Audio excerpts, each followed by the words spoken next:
स्थान बिरला भवन, तारीख 30 जनवरी 1948, लक्ष्य मोहनदास करमचंद गांधी, हथियार स्वचालित पिस्तौल बैरेटा, मृत्यु महात्मा गांधी, घायल कोई नहीं, अपराधी नाथूराम गोडसे। जी हाँ, हम बात कर रहे हैं मोहनदास करमचंद गांधी की, जिनको महात्मा गांधी और बापू जैसे नामों से संबोधित किया जाता रहा है। 30 जनवरी 1948 की शाम सूरज अस्ताचल की ओर जा रहा था। चिड़ियाँ अपने घोंसलों को लौट रही थी। रात्रिचर अब निकलने की तैयारी में थे। कौन जान रहा था कि स्वर्णिम लालिमा लिए सूरज जो पहाड़ों के पीछे छुप रहा था, इधर आज़ादी का एक चमकता हुआ सूरज सदा के लिए बुझ जाएगा। यह शाम 1948 के जनवरी के अंत होते शामों में सबसे मनहूस होगा, यह कोई नहीं जानता था। यह भी कोई नहीं जानता था कि आज की शाम भारतीय इतिहास में सबसे दुखद दिनों में शुमार हो जाएगा। आज 30 जनवरी है।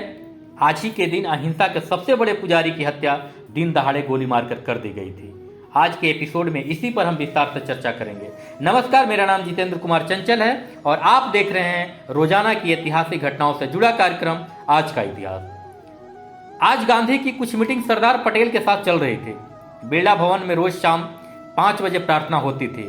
मीटिंग में व्यस्त होने के कारण अचानक लगभग 5:20 पर उन्हें याद आया कि प्रार्थना के लिए भी जाना है। वे उठे और अपने 2 अनुयायियों आभा और मनु के कंधों पर हाथ रखकर प्रार्थना सभा के मंच की ओर चल पड़े। अब मंच से कुछ ही कदम शेष रह गए थे कि अचानक नाथूराम गोडसे सामने आया और हाथ जोड़कर कहा, नमस्ते बापू। गांधी के साथ चल रही मनु ने कहा, भैया सामने से हटो, बापू को जल्दी जाना है प्रार्थना सभा में। पहले से वैसे ही काफी देर हो चुकी है।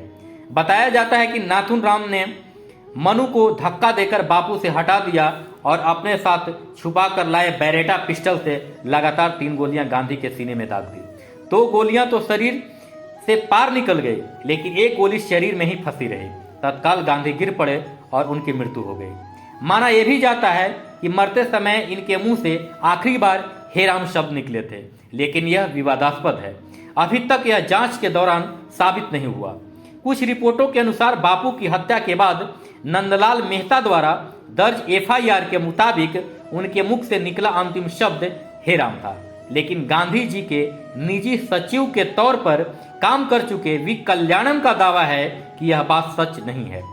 उस घटना के वक्त गांधी के ठीक पीछे खड़े कल्याणम ने कहा था कि 3 गोलियां लगने के बाद एक भी शब्द गांधी के मुंह से नहीं निकले।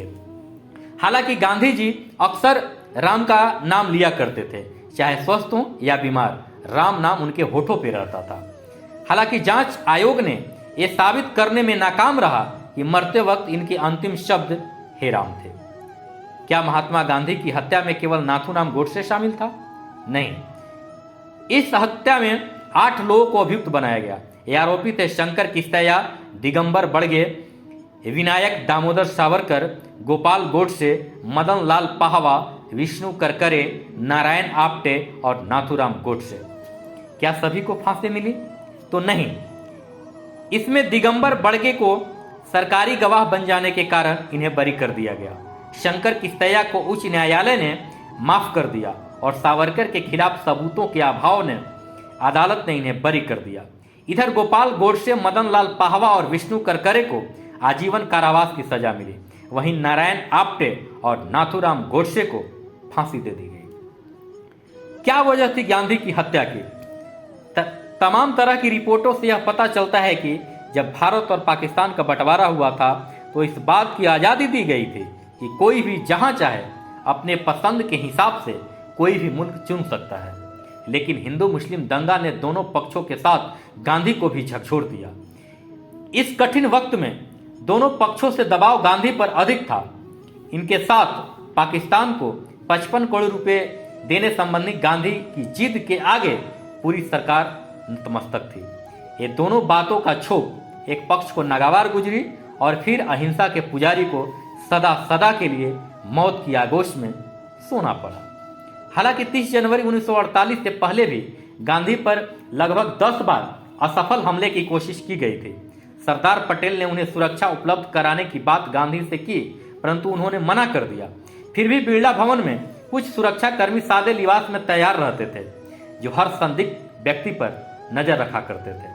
प्रार्थना में आने वाले हर एक व्यक्ति की तलाशी पर गांधी ने सिरे से खारिज कर दिया। पुलिस के आला अधिकारी भी इसके लिए गांधी से बात की, पर गांधी नहीं माने। खैर, शायद नियति को यही मंजूर था।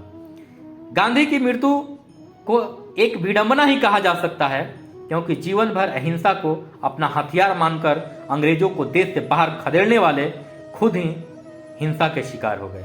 साबरमती का यह संत भौतिक शरीर और मृत्यु लोक से विदा जरूर हुआ, परंतु अपने जीवन काल में अपने सिद्धांतों और विचारों के कारण कभी चर्चित रहे और मृत्यु के उपरांत भी ये वो सम्मान पा गए जो शायद जीते जी पूरी दुनिया में किसी को नहीं मिला।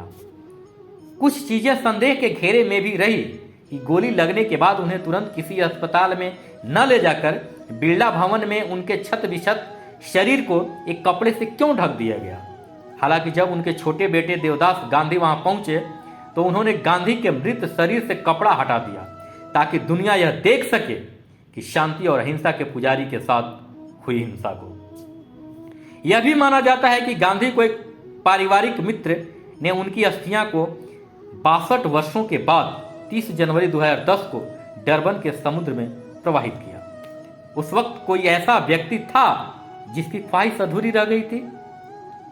आज तक के सबसे जीनियस और परमाणु बम से दुनिया को पहचान कराने वाले अल्बर्ट आइंस्टीन, जो गांधी के काफी मुरीद थे, उनकी ख्वाहिश थी कि एक बार इस अहिंसा के पुजारी से एक बार जरूर रूबरू हो सके, लेकिन यह सपना अधूरा ही रह गया। अल्बानो मूलर के संकलन के अनुसार 1931 में बापू को लिखे पत्र में उसने लिखा कि आपने, अर्थात गांधी ने, आपने अपने काम से यह साबित कर दिया कि ऐसे लोगों के साथ भी अहिंसा के जरिए जीत हासिल की जा सकती है जो हिंसा के मार्ग को खारिज नहीं करते। मैं उम्मीद करता हूं कि आपका उदाहरण देश की सीमाओं से बंधा नहीं रहेगा, बल्कि अंतर्राष्ट्रीय स्तर पर स्थापित होगा। मैं उम्मीद करता हूं कि मैं आपसे एक दिन मुलाकात अवश्य कर पाऊंगा।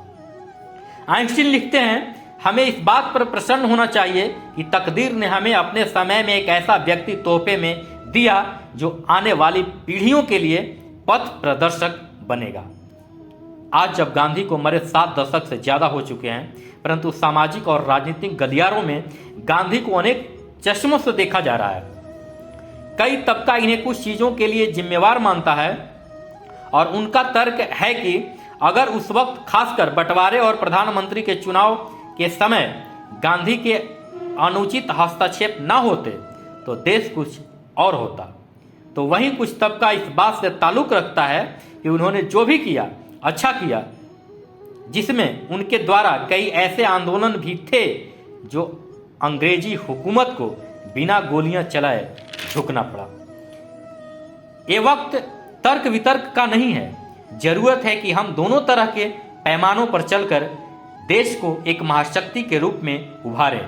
ये हम सभी का पावन कर्तव्य है।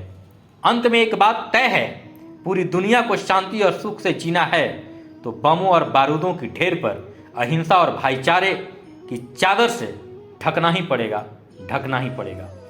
आज के एपिसोड में इतना ही।